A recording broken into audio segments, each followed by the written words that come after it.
Hey, what's going on, guys? Kalamazi here, and with there being a bit of downtime, I guess you can say, towards the end of this week with Shadowlands Alpha, things like that going on, I wanted to take a little bit of time and talk about Internal Combustion and Eradication, which is the hot new Destruction Warlock talent combo that everyone is seemingly playing on live, at least when it comes to Ny'alotha and things. Now, in this video, I've been meaning to make it for a while. I want to discuss why it's good, why it's been good for a while, but not necessarily played. I want to compare it a bit to Flashover and Reverse Entropy, which are the other two talents available in those rows, and just talk about what makes this build so good. Spoilers ahead, there are a few things, but there's one big thing, which I want to talk about. Quick shameless plug here. Any weak auras, add-ons, profiles you see in this video, you can get for free on my Twitch. I'll place a link in the actual video description. Feel free to swing by and drop a follow, hang out, and grab them anytime, and I'm happy to help with any questions you might have as well. So, let's get right into this video. We're going to be reviewing the actual ins and outs of Eradication, Internal Combustion, mana consumption, things like that, which was touched on last week in a hotfix from Blizzard, and then we'll get into rotations and things a bit. So let's jump right into this. Okay, so starting off with the Flashover Reverse Entropy build, which is not to be confused with the Flashpoint. Well, every build's a Flashpoint build. Don't confuse Flashover and Flashpoint. For those of you who aren't, I guess, familiar with Flashpoint, Flashpoint is basically, well, it is this. Whenever your Immolate deals periodic damage to a target below 80% health, you gain X haste. So this is an actual sim that I ran here with my current destruction gear on. 2 targets, 5 minutes, and we ran a Flashpoint modifier in this sim. And basically what the Flashpoint modifier is, and I'll put that also in the video description if you guys want to look at it. Basically the Flashpoint modifier is Flashpoint _ threshold equals 0.x basically.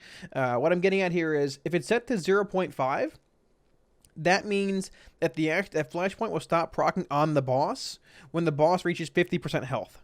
So that will give you roughly a 50% uptime on Flashpoint. Now, here's the thing. This is going to take some math here. Dude, I've been in Florida my entire life, and even I can do this. So, if you set the Flashpoint threshold to 0.4, that means Flashpoint stops proccing on the boss at 40% health and not 80, like the trait normally says, which will then give you a 60% uptime on Flashpoint. So there's a little bit of math you got to do there, but it's okay. TLDR, that's pretty much, in my opinion, the fastest, best, easiest way just to sim with different Flashpoint % uptimes. Regardless, I'll put that in the video description. You'll probably see it go by in a second here as well. This is the Flashover Reverse Entropy build, which everyone has mostly played for a while, and 2-target cleave. I am playing Expedient 23, I believe, which is, let me see, 12, 25, 40, 60, 72, 84, a lot of haste. Basically, it's all Expedient 3s and 1 Expedient 2. It might be Expedient 23. But regardless, what I'm getting at here, 167,000 DPS, 821. This right here is the exact same Azrat build, Corruption, Essences, 2-target 5-minute sim with a Flashpoint modifier, just to show you. Flashpoint uptime 52.4. Flashpoint uptime 52.4. There is a 23,000 or so DPS difference here, 167,000 versus 190,000.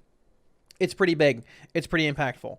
The difference here, Eradication and Internal Combustion. So, diving a bit more into this build here, we can see that Internal Combustion does indeed make up a pretty good bit of our DPS overall. Now, it's sort of hard to compare a talent like Internal Combustion to actual Reverse Entropy because one is a damage-based talent and one is a haste random proc, but regardless, you gain a lot of value by playing Internal Combustion. And the fact that you also play Eradication here, further increasing your damage dealt to the target by 10%, it amplifies that even more. So looking at this here, basically, this is playing the same amount of haste, like I said, the same amount of Flashpoint uptime as this build. The difference between these two builds, and one of the reasons as to why Eradication and IC weren't replayed before, even though they were technically the higher simming DPS talents, similar to like Summon Vile Fiend versus Soul Strike for Demonology, overall spec fluidity, things like that.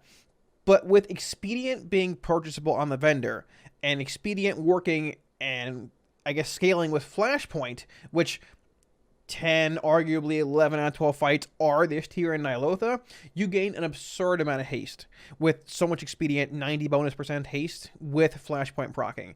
And with more haste comes faster cast.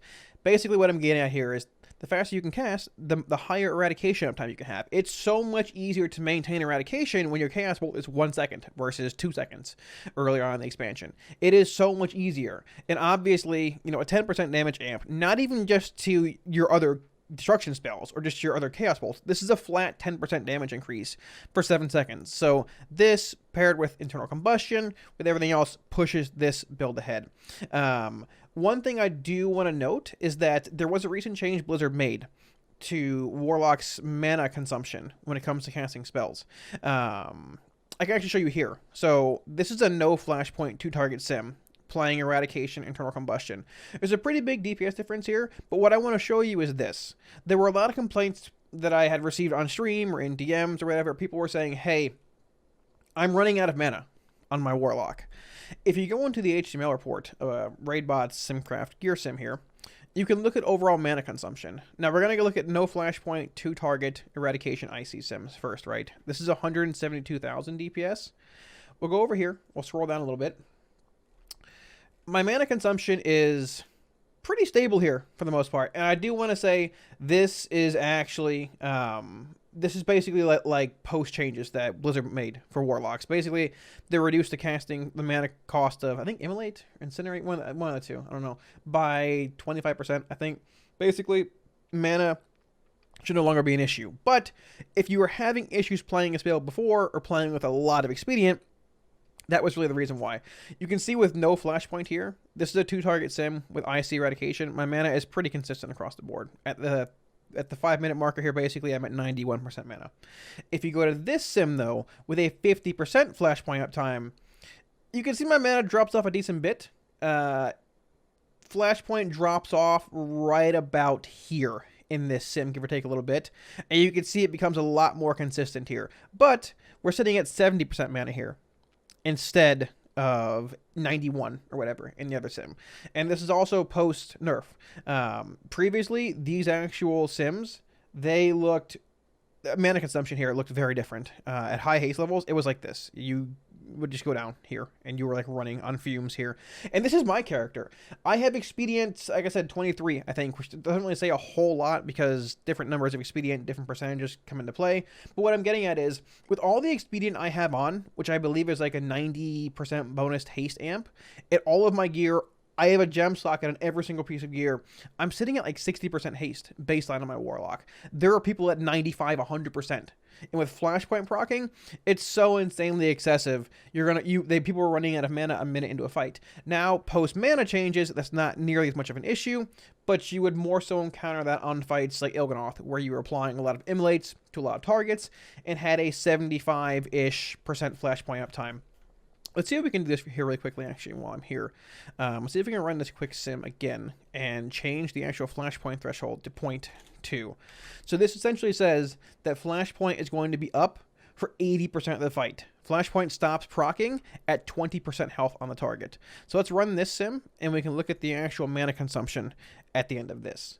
And here are the results of that actual sim. Now, obviously, my DPS is going to be a little higher here because we're looking at 80% flashpoint versus 50. But if you go look at mana consumption here, oh, and by the way, I did get on live, boys. It's 93% bonus haste that I have from Expedient with this gear currently on. Going to actual mana consumption, you'll see it does continue to drop off a decent bit here, but it's not, we're sitting, what, around the 49% mark here. It's nowhere what it used to be. It was typically like way down here in the dumpster, and you were just hovering on fumes for, a few minutes. Now, it's important to keep in mind, as far as mana consumption goes in these sims too, that this is a 2-target patchwork sim, meaning that the second the Havoc's off CD, it's going back into your Havoc. There's no movement on these fights. You are planted and you're not moving.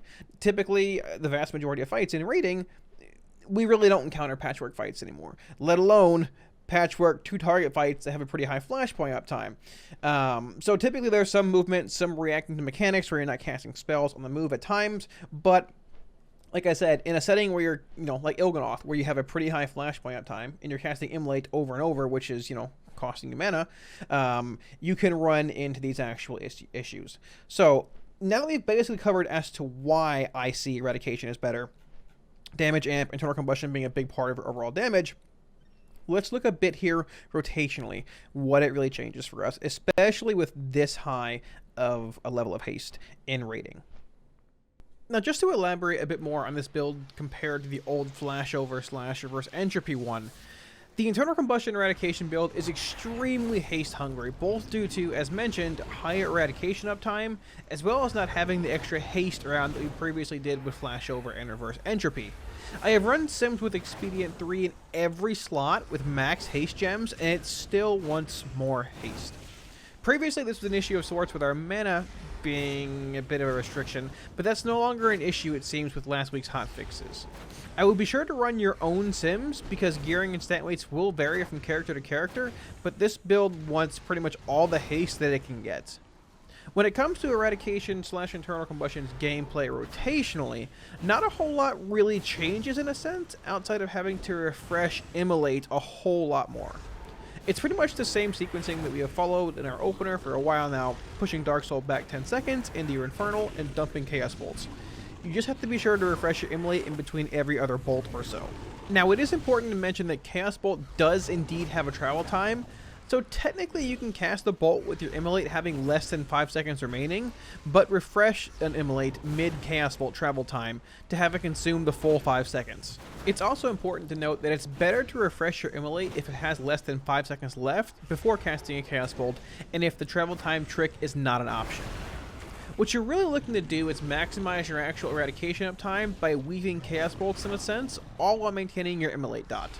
The thing is, under the effect of Flashpoint with a large amount of Expedient Corruption, you're casting so many spells as is, eradication uptime is really not a concern in a sense. For those times you aren't under the effects of Flashpoint, then you might want to pay a bit more attention to Chaos Bolt weaving for eradication in a sense, but it's not too hard to get used to, honestly. When it comes to actual Havoc usage in Windows, you pretty much just follow the same Havoc sequencing we've been for a while, while just having to refresh your Immolate in said window. You can still use the actual Chaos Bolt travel time trick if you have enough distance between you and the mobs, so be sure to keep that in mind. Besides that, there's really not much else to the rotation that I can think to mention. Enjoy your 20,000 or so DPS increase and have fun with all the haste we are swimming in at this point in 8.3. Thanks for watching, guys. I hope this video gave you all a better understanding of how internal combustion and eradication are functioning, playing, I guess, right now for Destruction Warlocks in 8.3. Now, once again, I do apologize for not getting this video out to you guys sooner. I've just had a lot on my plate, and really with Alpha and all the new builds we've been getting for Warlocks and things, also coinciding with raid nights for my guild on live, it's sort of just pushed this video to the back burner. But I can say, last week was the first week we've really had a chance to play with this build in 8.3, in Ny'alotha. I had a lot of fun with it, but I will say it certainly takes a bit of getting used to. There's some subtle little nuances, some tricks you can do with it, but overall, I think it's in a good spot. It sort of breaks up the monotonous, boring, I guess, feel that is Destruction for the past, what, 3 or so expansions. So yeah. Any questions, feel free to leave them in the comment section below. I'll be sure to get back to you. And also, while you're down there, let me know what you guys think about this build. I've heard some mixed reviews, feelings about IC Eradication. I think a lot of it is due to just people not really being used to it and having to actually manage Immolate in a sense. It's odd. It goes against sort of what Destros felt like for a while, but once again, I don't really think that's a bad thing. And seeing as how all these talents are still a thing in Shadowlands, and you know, some of them were even just buffed recently, I think we're in a good spot. I think you should be learning how to play with these talents at this point. Whether they end up being good or not is, you know, to be seen. But still, the build's fun. Once again, any weak auras, profiles, add-ons you've seen in this video, I'll place a link to my Twitch in the video description. Feel free to come by and grab them. They're all free for you guys there. Feel free to drop a follow while you're there, or hang out and ask any questions there also. If you enjoyed the video, feel free to smash the subscribe button below. Helps out a lot. And I'll see you all again soon on stream. Peace.